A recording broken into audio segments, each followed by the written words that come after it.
So the next thing is that traditional और digital marketing, तो mainly ये picture just एक रिप्रेजेंटेशन है, लेकिन इसके बारे में अगर हम बात करते हैं देन वी विल फाइंड कि सिंपल सी एक एडवर्टाइजमेंट अगर आप करने जा रहे हो कोई जो किसी ऑडियंस के लिए है ना, तो अगर वो 5000 कॉलेज की मैं बात करके चल रहा हूं, तो 5000 लोगों को अगर मेल करना है तो वो एक तो कम टाइम में हो जाएगा। दूसरी बात, अगर डिजिटल फॉर्मेट की मैं बात कर रहा हूं तो अगर सबकी मेल आईडी आपके पास है या दिस वन मोबाइल नंबर है तो आपको 1 सेकंड में हो जाएगा। लेकिन यही आप ट्रेडिशनल तरीके से 5000 जो लोग हैं उन तक रीच करना हो तो अगर एक पर्सन घूमे तो बांटते रहे तो कम से कम 3 से 4 दिन तक वो कितना भी पास में रहे तो भी उन लोगों को ढूंढ ढूंढ के बांटते रहेगा। ठीक है, तो पहली चीज तो ये है कि डिलीवरी जो है एडवर्टाइजमेंट की वो आसान है।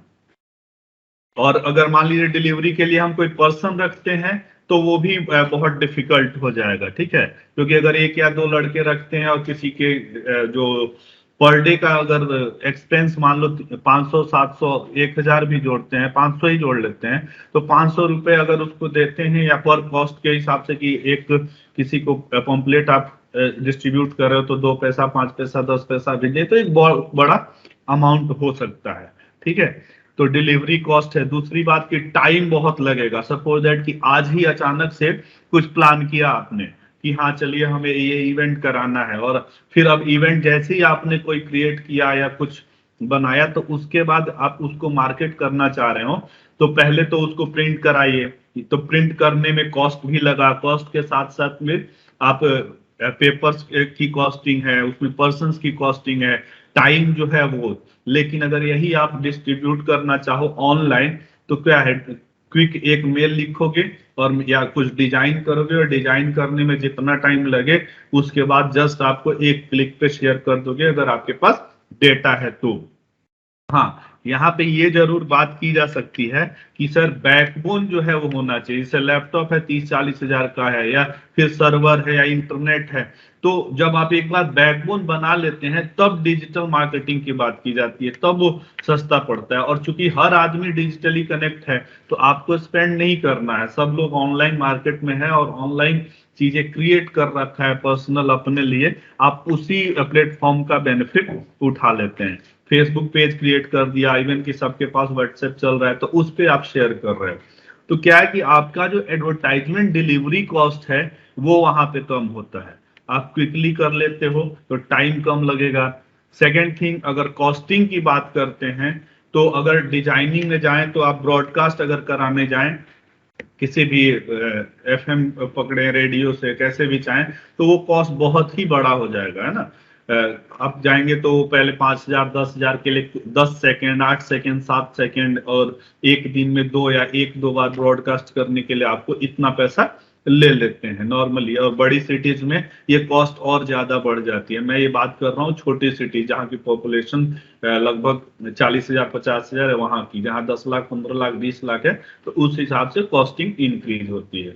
ठीक है, लेकिन दूसरी चीज न्यूज़पेपर में अगर आप जाना तो न्यूज़पेपर का तो कॉस्ट और ज्यादा होता है। इवन की जो फ्रंट पे आप देखते हैं कई बार एडवर्टाइजमेंट आकाश या बायजू या ये लोग प्रिंट करते हैं या कोई रियल एस्टेट बिजनेस वाले करते हैं तो उसमें 10 लाख 15 लाख तक के पैकेजेस होते हैं। ठीक है, तो वहां कॉस्टिंग। मैगजीन्स में जाए तो और ज्यादा कॉस्ट बढ़ जाती है, डिपेंड करता है कि मैगजीन्स की जो डिस्ट्रीब्यूशन है वो नंबर ऑफ कितनी कॉपीज निकल रही हैं। डायरेक्ट मेल भी करना चाहे तो थोड़ा सा कॉस्टली है, हालांकि डायरेक्ट मेल अब आसान हो गया है जब फनेल और बाकी चीजें क्रिएट होने लगी है तो। ठीक है, लेकिन यही अगर आप डिजिटल मीडियम से चाहें तो आपको कॉस्ट कम पड़ेगा। दूसरी बात जो सबसे इंपॉर्टेंट पॉइंट है डिजिटल में कि आप टारगेट रीच रहता है। जैसे मान लो कि मुझे एडवर्टाइजमेंट करना है, स्टूडेंट्स के को भेजना है कोई इंफॉर्मेशन, तो मैं फालतू एडवर्टाइजमेंट नहीं करूंगा। ठीक है, जैसे एक एग्जांपल लेते हैं, सब लोग आप लोगों ने मेडी जी का नाम सुना होगा, तो वैसे तो माहौल बनाने के लिए ठीक है कि आप जा रहे हैं कहीं वॉल पे दिख गया कि हाँ मेडी जी ने अपना एडवर्टाइजमेंट किया एंड ऑल, लेकिन टारगेट कस्टमर तो उसका है स्टूडेंट, तो स्टूडेंट को अप्रोच करना है। और अगर वो डेटाबेस कैसे भी जुटा के, जैसे एग्जाम चल रहे हैं गेट के या किसी कोई भी एग्जाम चल रहा है तो वहां से वो कंटेंट उठाया, या फिर उसने कुछ ऐसा कंटेंट प्रिपेयर कर दिया कि जहां स्टूडेंट जा करके और उसका बेनिफिट लेना चाहता है, ठीक है, उस पर क्लिक किया, वो मेल आईडी और फोन नंबर उसके पास चला गया। तो वहां पे क्या है, वो टारगेट कर सकता है कस्टमर को according to the mood, according to the purchase power, according to the interest, according to hobby. ये तमाम ऐसी बातें हैं। तो कॉस्टिंग के हिसाब से देखें तो डिजिटल बहुत ही कम कॉस्ट में पड़ेगा, प्रोवाइडेड द कंडीशन कि ऑलरेडी हम एक बैकबोन क्रिएट कर चुके हैं। अगर इसको एज ए फ्रेश देखें then this will really cost. दूसरी चीज जो बेनिफिट है कि डिजिटल में कॉल टू एक्शन का बेनिफिट ज्यादा मिलता है, जबकि ट्रेडिशनल में कॉल टू एक्शन डिफिकल्ट है। सपोज दैट कि आपको ऑनलाइन कुछ दिखा तो आप क्लिक करते हैं और तुरंत उसको देख लेते हैं, लेकिन अगर कहीं आ जाए कि एडवर्टाइजमेंट है, मान लीजिए कोई भी, और आए कि चलिए आपको एक कूपन ही देते हैं कि 200 रुपए का कूपन है और यहाँ जाइए और ये सामान खरीद करके लेकर के आइए, ठीक है, तो वहां पे आप देखेंगे कि वो बहुत डिफिकल्ट, आप नहीं जाओगे इजीली घर से निकल के, और नहीं जा सकते हो कि नहीं मैं जाऊं और वहां से वो चीजें खरीद के 200-300 रुपए के लेकर के आऊं। बहुत सारी चीजें कॉन्स्टेंट है, एक तो हमारा लेजीनेस है, दूसरा जो है वो हम इजी टू मूव नहीं करना चाहते, या जाम वगैरह की वजह से, या 200 150 400 जो रुपए वहां जाने तक लगे। तो लेकिन जबकि अगर ये सारी चीजें ऑनलाइन हम दें तो वो आसान हो जाता है, ठीक है। ये आइडियल कंडीशंस हैं, कुछ चीजों पे कांस्टेंट जरूर हो सकते हैं, ठीक है, कुछ चीजें जो ऑनलाइन और ट्रेडिशनल और डिजिटल में अंतर होगा, जिसके बारे में हम लोग डिस्कस फिर से करते रहेंगे, क्योंकि सब्जेक्ट का जो डिमांड है वो ये है कि डिजिटल की बात ज्यादा करनी है, ठीक है, तो उस पर अभी फोकस्ड रहते हैं। तो कॉस्ट टू रीच जो है वो सस्ता पड़ेगा as compare to traditional marketing. Next, some of the reasons why digital marketing on rise. 5 points हैं। ये 5 पॉइंट्स आपको अगर चाहे तो लिख लें या स्क्रीनशॉट लेकर के अपने पास रख लीजिएगा, या फिर जब चाहे तो डिमांड कर लीजिएगा मेरे से, आई विल प्रोवाइड यू, ठीक है, you are free to do anything. अब पहला पॉइंट है कि कन्वर्टिंग मार्केटिंग टू सेल्स आसान है एज कंपेयर टू ट्रेडिशनल, क्योंकि इसमें क्या है कि जब आप मार्केटिंग करते हो तो आपका जो टारगेट सेगमेंट है उसने क्या रेस्पॉन्स दिया ये आपके पास रहता है। सपोज दैट आपने कोई एड कैंपेन चलाया, तो एड कैंपेन जिसके लिए टारगेट किया था उसके पास पहुंचा, फिर उसका बिहेवियर क्या है उस एड कैंपेन पे, ये चीजें क्लियर होती हैं, और क्लियर होने के बाद से फिर उसके अकॉर्डिंग आप स्ट्रेटजी बना करके, और जितने लोगों ने पॉजिटिव रेस्पॉन्स दिया है उनके साथ इंटरेक्ट करके, और आप वापस से फिर वो चीज उसको सेल्स में कन्वर्ट कर सकते हो। दूसरी बात, अगर किसी कोई इंटरेस्टेड नहीं है या किसी ने निगेटिव उसका रेस्पॉन्स है तो उस पर काम करके और अपने मार्केटिंग स्ट्रेटजी को इम्प्रूव भी कर सकते हो। तो ये बेनिफिट है कि मार्केटिंग से सेल्स में कन्वर्जन जो है वो आसान है in case of digital marketing. Second thing, interaction with customers, ये सबसे इंपॉर्टेंट पॉइंट है। जैसे पहले क्या था कि कोई चीज खराब हुई तो उसको यहाँ से किसी ने लेटर भेजा, या फिर कंपनी कई बार लेटर भेजती थी कि आपको हमारा प्रोडक्ट कैसा लगा, फिर वहां से कंपनी ने 2000 लेटर भेजे, तो सब लोग लेटर लिखने में इतना आसानी से नहीं लिख सकते थे, है ना, या फिर इतनी आसान किसी कोई सोचता भी नहीं था कि नहीं इसको हम भेज के क्या कर लेंगे। तो क्या है कि फीडबैक जो था कंपनी के पास वो आसान नहीं था। बट आज की डेट में क्या है कि कंपनी एक फीडबैक फॉर्म भेज देती है, आपको मैसेज कर देती है, उस पर आप क्लिक करेंगे, ओपन करेंगे, एक फॉर्म ओपन होगा, और फॉर्म ओपन होने के बाद से आप इंटरेक्ट कर लेते हैं कस्टमर से एज ए कंपनी, और एज ए कस्टमर भी आप कंपनी को सीधे मेल करके और पूछ लेते हैं भाई हमारा ये प्रोडक्ट था, ये खराब निकला या ऐसे निकला, या फिर कोई प्रोडक्ट है वो डिलीवर नहीं हो रहा है और उसमें टाइम लग गया, तो आप उसको मेल करके, कई बार मेल करके, और फिर चीजें बता सकते हैं उससे। कुछ खराब प्रोडक्ट निकला तो वो कर सकते हो, या फिर कुछ कंप्लेन करना है वो कर सकते हैं, फिर कोई कुछ कंपनी के पास अवेलेबिलिटी है कि नहीं ये चेक कर सकते हैं। और ये हर लेवल पे कर सकते हैं, चाहे आप B2B, B2C, C2C, C2B किसी भी तरह के प्लेटफॉर्म पे बिजनेस डोमेन में काम कर रहे हैं। थर्ड, कॉस्ट फ्रेंडली बात कर चुके हैं। इसके अलावा भी बहुत सारे आपके जो माइंड में पॉइंट्स होंगे उन पे भी अगर आप देखेंगे तो traditional will be costlier then new approach of digital marketing.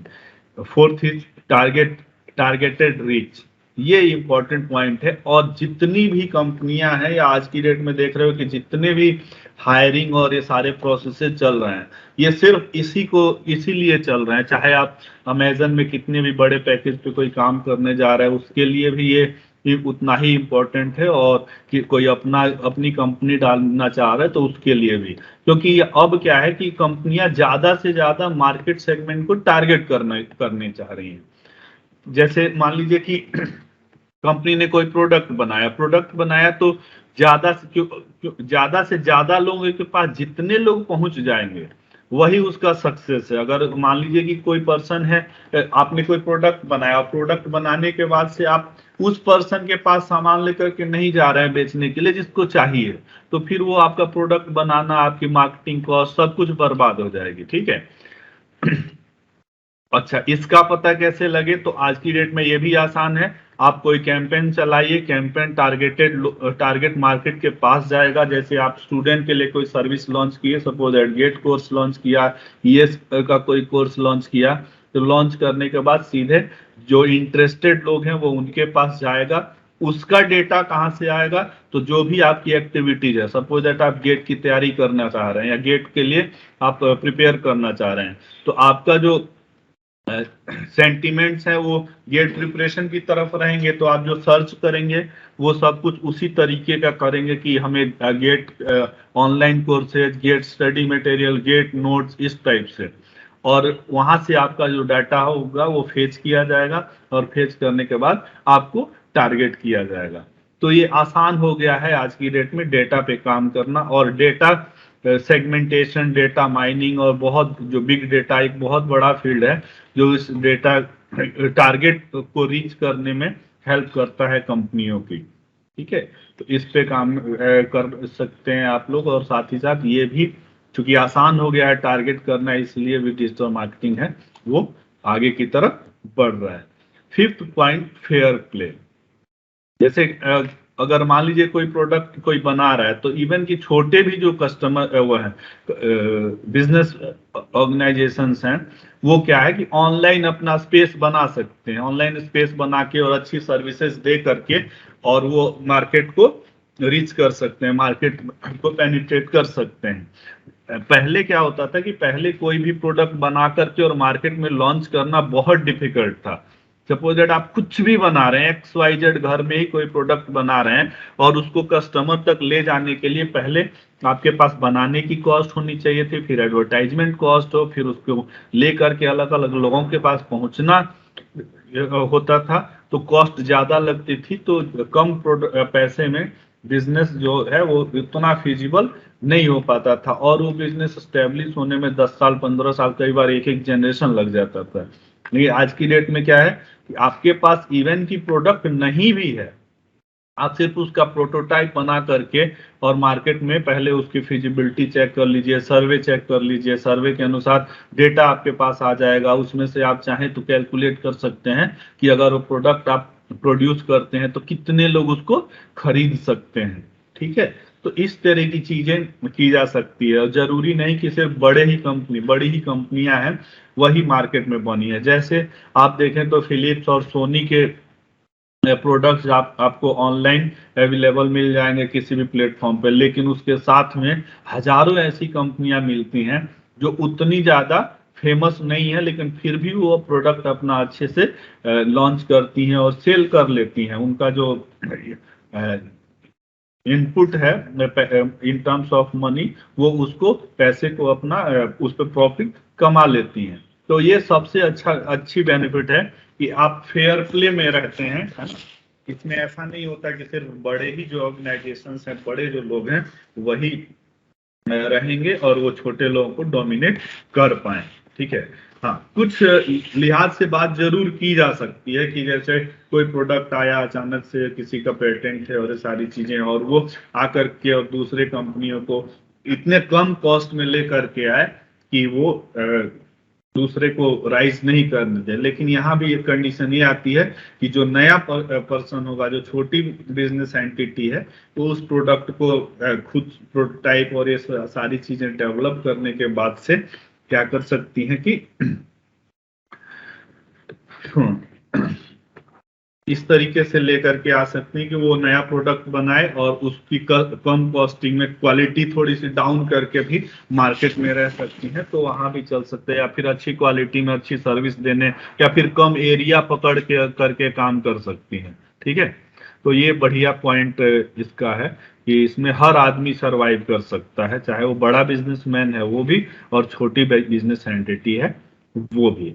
Next thing, अब ये थोड़ा सा इसमें रिटर्न मटेरियल ज्यादा है, बट आपका जो पॉइंट है वो इस पे होना चाहिए focus. It's where consumers are spending a huge amount of time. ठीक है, जैसे क्या है कि पहले क्या होता था कि आप जाते थे दुकान पे, और दुकान पे जाकर के सारी चीजें रिसर्च करते थे। किसी को एसी लेना है तो 10 दुकानों में गया और उसने एसी को देखा। ठीक है, और एसी के बारे में जानकारी लिया, ये इस तरीके से काम करता है, मतलब इसमें बिजली की खपत इतनी है, इसकी कॉस्टिंग इतनी है, ये सारी चीजें। आज की डेट में क्या है, रिसर्च करना आसान हो गया है। आप सबसे पहले ये देखते हो कि कितना स्पेस है मेरे पास, उसके अकॉर्डिंग एसी खरीदनी है, तो आप सर्च करते हो कि कौन सा एसी फिजिबल है, फिर उसके बाद कौन कौन सी कंपनियां हैं जो इस टाइप की एसी बनाती हैं, फिर उसके बाद आप देते हो, रिसर्च करते हो कि कॉस्टिंग में कौन बढ़िया दे रहा है, सर्विसेज किसकी अच्छी हैं, है ना, कौन ज्यादा रिलायबल है।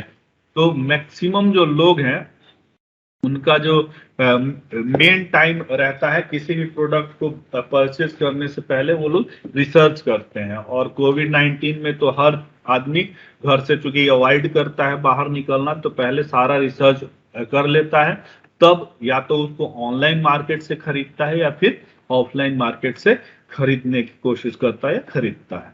ठीक है, तो मैक्सिमम जो लोग, इवन की अगर आंकड़ों की बात करें तो 78% जो लोग हैं वो जितने इंटरनेट यूजर्स हैं, they are spending time on researching and purchasing the products online, है ना। आई एम टॉकिंग अबाउट कोविड-19। और उसके पहले प्रायर जो माइंडसेट बनाते हैं कि हाँ मुझे ये प्रोडक्ट खरीदना है। अब अगर आप बेहतर तरीके से किसी को मार्केट में घुसना है, मार्केट सेगमेंटेशन में जाके और एंटर करना है, तो वो उनका जो रिसर्च है, अगर उसका डेटा अपने पास कलेक्ट कर लेता है, तो वो मार्केट को बहुत ही अच्छे तरीके से कैच कर लेता है। इसके बाद इसी पॉइंट में रिव्यू साइट्स हैं, वहां पे जाकर के एक बहुत बड़ा मार्केट सेगमेंट खुला इसकी वजह से भी, ऑनलाइन मार्केटिंग की। जैसे यूट्यूबर जो है, मैक्सिमम यूट्यूबर है वो रिव्यूअर हो गए, ना, वो रिव्यू देते हैं, ये प्रोडक्ट आया, ऐसे चीज आया, है ना। तो उससे क्या है कि जेन्युइन रिव्यू जो देता है तो उसके प्रति फेथ क्रिएट होता है ऑडियंस का, और कंपनियां भी एज ए इन्फ्लुएंसर भी उनको देखती हैं, और वो एज ए एफिलिएट जो है वो भी अर्न कर लेता है अच्छा खासा अमाउंट। तो इस तरीके से देखें तो ये जो कम्युनिटी प्रिपेयर हुई है रिव्यू के लिए और परचेजिंग से पहले माइंडसेट लोगों का प्रिपेयर करने के लिए, ये भी एक बहुत बड़ा सेगमेंट है अगर सोशल मीडिया मार्केटिंग की बात करते हैं तो। Second thing, it is more cost effective than other methods of advertisement. Already हमने बता दिया, ठीक है। सीपीएम जो है उसके अकॉर्डिंग डिसाइड होता है कि जो आपका एडवर्टाइजमेंट का जो कॉस्ट है वो क्या आएगा। और सीपीएम क्यों, सीपीएम वैसे तो कॉस्ट पर थाउजेंड है ना, कॉस्ट पर थाउजेंड को सीपीएम बोलते हैं। यहाँ पे जो एम है वो मिल, MILLIE मिल है ना, मिल को रिप्रेजेंट करता है, और रोमन में एम से रिप्रेजेंट किया जाता है ना, थाउजेंड को। तो सीपीएम जो है वो कॉस्ट पर थाउजेंड को रिप्रेजेंट करता है। यहाँ कॉस्ट पर मिलियन नहीं लिखना है, अगर कभी माइंड में ऐसा चल रहा हो तो मिलियन नहीं लिखना है। इसलिए नहीं लिखना है क्योंकि M is for thousand in Roman, है ना, रिप्रेजेंट किया जाता है। अब कॉस्ट पर थाउजेंड का मतलब क्या है, सीपीटी या सीपीएम का मतलब क्या है? तो इसमें क्या है कि एड स्पेंड, जैसे मान लीजिए आपने 1000 रुपीज किसी चीज पे एडवर्टाइजमेंट पे स्पेंड किया एडवर्टाइजमेंट पे, और उसका इंप्रेशन रहा 1000 लोगों के बीच, ठीक है। तो 1000 अगर रुपीज आपने पे किया और 1000 या 1,00,000 लोगों के पास चला गया, ठीक है। तो 1,00,000 लोगों के पास गया तो 1000, तो 100 आया, और 100 को 1000 से आप मल्टीप्लाई कर देंगे तो आपका सीपीएम निकल के आ जाएगा। एक सेकंड में इसको राइट भी कर देता हूं। इसका फॉर्मूला होता है सीपीएम। भाई आज पेन टैब नहीं है, राइटिंग थोड़ी झेलनी पड़ेगी आपको। Just 1 minute. नहीं ठीक है, एक सेकंड मैं यहीं से बता देता हूँ। हाँ, CPM is equals to ad spend, ठीक है, ad spend divided by impressions, ठीक है। और ये जितना आए इसको टोटल को मल्टीप्लाई कर देंगे अगर हम लोग कितने से, 1000 से, तो ये हमारा सीपीएम निकल करके आ जाता है। खुद से भी आप चाहें तो कैलकुलेट कर सकते हैं कि CPM is equals to this one, ठीक है। CPM is equals to ad spend impression and 1000 से मल्टीप्लाई कर दीजिएगा, आपको आ जाएगा। ये फॉर्मूला जनरली 2 मार्क्स के क्वेश्चन में पूछ लिया जाता है कि सीपीएम का मतलब क्या होता है। फुल फॉर्म एक बार फिर से बता रहा हूं, this is for cost per 1000 and not for cost per million, ठीक है। तो 1000 से मल्टीप्लाई। चलिए आगे बढ़ते हैं। तो इसी तरीके से डिसाइड होता है जिसका सीपीएम जितना कॉस्टली होगा बिडिंग करते हुए। जब आप बिडिंग पढ़ेंगे तो वहां जो भी एडवर्टाइजमेंट की जाती है, जिसका जैसे मान लो सेम कीवर्ड पे रैंक कराना है, ठीक है, तो सेम कीवर्ड पे अगर किसी को रैंक कराना है, सपोज दैट बेस्ट इंस्टीट्यूशन इन गाजियाबाद अगर सर्च करना है, तो या कोई चाहे कि बेस्ट इंस्टीट्यूशन इन गाजियाबाद पेड पेमेंट में जाकर के और ऐसा सर्च करे कोई कि फर्स्ट रैंक पे एबीएस आए, तो एबीएस को बाकी सभी लोगों से ज्यादा पे करना होगा। अगर मान लीजिए कि किसी का 8 रुपीज या ऐसे कुछ करके सीपीएम आता है, ठीक है, तो उससे ज्यादा जब पेमेंट जो करेगा वही आएगा। तो इसमें बिडिंग करते हुए ध्यान रखी जाती है और बिडिंग कॉस्ट के हिसाब से एडवर्टाइजमेंट आता है। शर्त ये है कि एसईओ जो है वो नहीं किया गया। तो अगर कोई एसईओ ऑलरेडी बहुत बढ़िया से कर रहा है, सर्च इंजन ऑप्टिमाइजेशन या कर रहा है, तो उसके लिए 1-2 रैंक पेड वालों को दिखाएगा, उसके बाद मैक्सिमम एडवर्टाइजमेंट जिसका एसईओ बढ़िया हो उसके लिए रहेगा। Then it is more effective in reaching the consumer. बिल्कुल ये बहुत आसान है। इसके लिए आपको किसी पर्सन को विजिट नहीं करना है और मैक्सिमम टाइम ये है कि आप ऑनलाइन, जैसे ई कॉमर्स की ही बात कर लें या किसी भी एडवर्टाइजमेंट प्लेटफॉर्म्स की बात कर लें, तो आप जो एडवर्टाइजमेंट करते हैं वो 80% आप सारा कुछ ऑनलाइन कर ले, तो बस सामान डिलीवरी के लिए किसी पर्सन की जरूरत पड़ती है या फिर बैकबोन पे आपको जरूरत पड़ती है। जैसे कोई प्रोडक्ट है, प्रोडक्ट तो ऑनलाइन हवा में नहीं बेचा जा सकता है। कोर्सेज वगैरह आप बेच सकते हो कि चलिए ऑनलाइन कोर्स है, उसको आप क्लाउड टू क्लाउड सेल कर लिया आपने, या फिर ऑनलाइन किसी प्रोडक्ट को हवा में नहीं सेल कर सकते हैं। तो इन दैट केस क्या होता है कि आपको ये करना होता है कि एडवर्टाइजमेंट और सारा पूरा मार्केटिंग है वो ऑनलाइन करके, इन्वेंट्री मैनेज करना सब कुछ ऑनलाइन होता है। सिर्फ जो इंटरेक्शन है वो प्रोडक्ट को गोडाउन से उठाना या किसी पोर्ट से उठाना और वहां से लेकर के कंज्यूमर तक पहुंचाने में जो आपकी लाइंस बनी रहती हैं, जो डिलीवरी पार्टनर्स होते हैं, वो मेनली उतना ही ऑफलाइन है। अदरवाइज फिर इसमें ऑनलाइन इंटरेक्शन ही रहता है। जबकि अगर वैसे देखें कोई भी सामान अगर, तो वहां पे ज्यादा जो टू एंड फ्रो है वो रहेगा ह्यूमन इंटरेक्शन का। इसके बाद ये इंपॉर्टेंट पॉइंट है कि 74% जो लोग होते हैं, तो 74% लोग इस टाइप से होते हैं कि एक बार उनको अगर किसी कंपनी ने डिच किया है ना, या किसी तरीके से मान लीजिए कि उनको डिफिकल्टी आ रही है कि नहीं मुझे परचेज करना है सामान, लेकिन उसको खरीदने में बहुत घूमना पड़ रहा है, वेबसाइट में यहाँ जाइए वहां क्लिक करिए, या फिर आप कुछ परचेज करने जा रहे हैं और परचेज करते हो वहां सारा डिटेल बार बार से कोई मान लीजिए आपसे मांगे, है ना।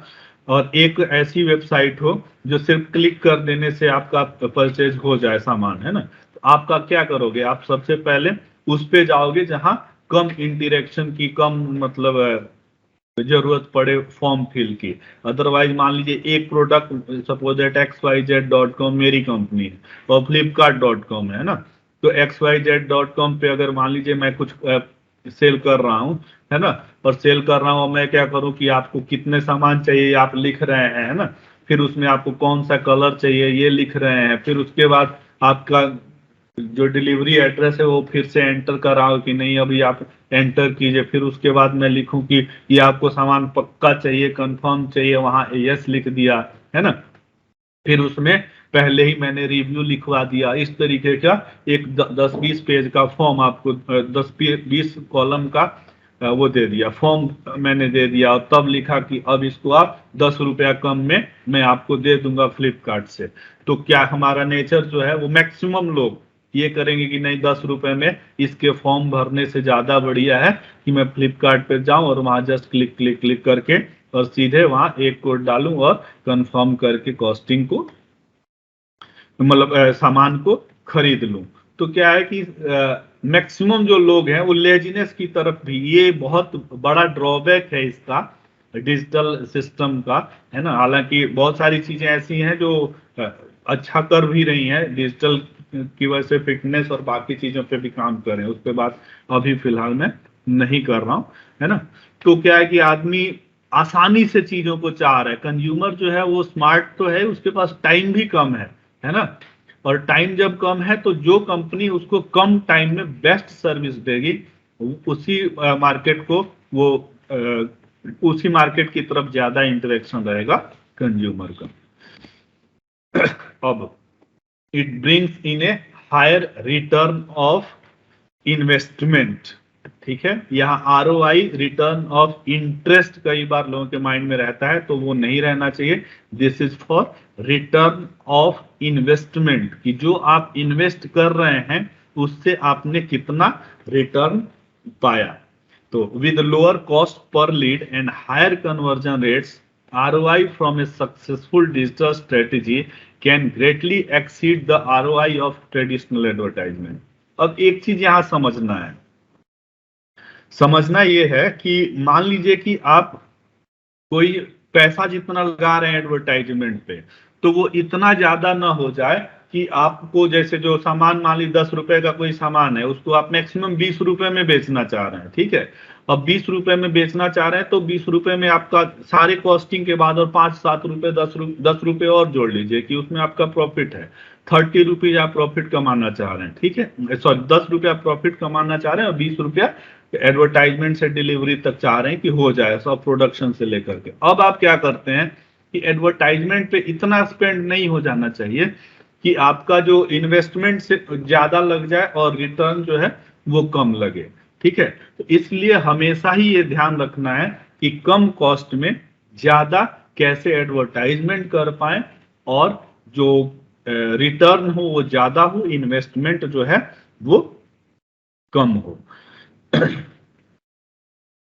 अब जैसे ईमेल मार्केटिंग में देखें तो 40-100% है ना, कुछ जो कंपनियां हैं उनका ईमेल मार्केटिंग में रहा, लेकिन अब यहाँ पे जो 4200% जो है ईमेल मार्केटिंग में, ये बड़ी company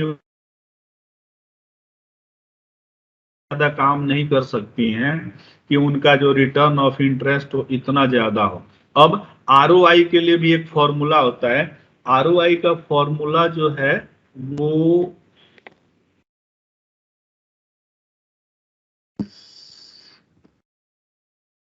just 1 minute, ROI is equals to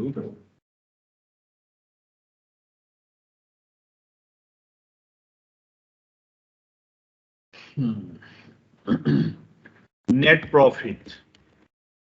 Net profit is equals divided by total cost, ठीक है, डिवाइडेड बाय 100, ठीक है।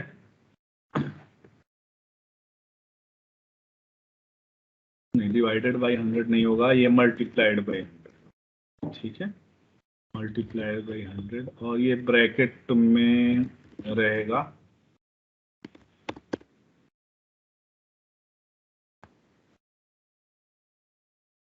ये फॉर्मूला भी आपसे एग्जाम में पूछ लिया जाता है जी।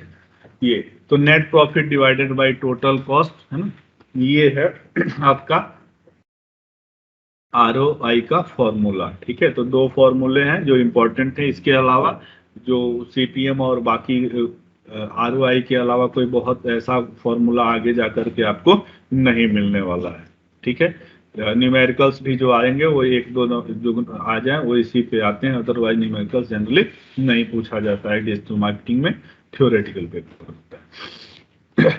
बाकी वीडियो रिटारगेटिंग, अब यहाँ रिटर्न ऑफ इन्वेस्टमेंट से मतलब ये कि उसमें आपने इन्वेस्ट कितना किया। तो जो वीडियो, अगर मार्केटिंग की बात करें तो वीडियो बनाना, वीडियो को रन कराना और ये सारी चीजों में कॉस्ट ज्यादा लगती है, इसलिए बाकी जो ROI है वो कम होता है।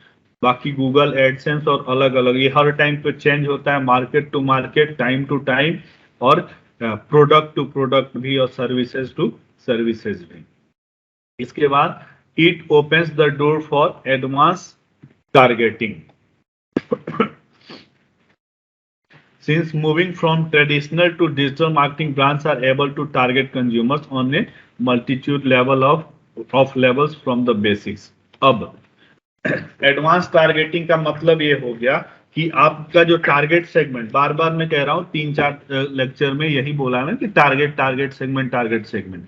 तो चूंकि टारगेट सेगमेंट की बात इसलिए भी ज्यादा करनी पड़ रही है बिकॉज टारगेट जो कस्टमर है वही की है इस पूरे मार्केट के खेल का, और उसी को बढ़ाने के लिए और ज्यादा से ज्यादा आपके मूड को, एज ए कंज्यूमर जो है, आपके मूड को ज्यादा से ज्यादा समझ पाने के लिए ही सारा कुछ डिजिटल मार्केटिंग का खेल चलता है कि आपके डेटा को ज्यादा से ज्यादा ये समझा जाए कि आपका इंटरेस्ट क्या है। जैसे सपोज दैट कोई Naukri.com ही है, Naukri.com क्या करती है कि वो आपको आपके डेटा को देखती है कि नहीं ये जॉब सर्च कर रहा है, बहुत अगर आप एग्रेसिवली जॉब सर्च करने लगते हो तो फिर वो आपको कॉल करते हैं कि नहीं ये पर्सन बार बार आ रहा है हमारी वेबसाइट पे, तो उसको कोई प्रोडक्ट बेचा जा सकता है। तो वो क्या करते हैं, आपको कॉल करते हैं और कहते हैं कि अगर आपको जॉब के लिए इस तरीके का आपका इंटरेस्ट है, चूंकि आप बहुत ज्यादा इंटरेस्टेड है इस फील्ड में, है ना, तो हम आपकी हेल्प करेंगे और हेल्प करने के बदले आप हमें 6 महीना या साल भर का जो है पेमेंट इस तरीके से आप कर देंगे।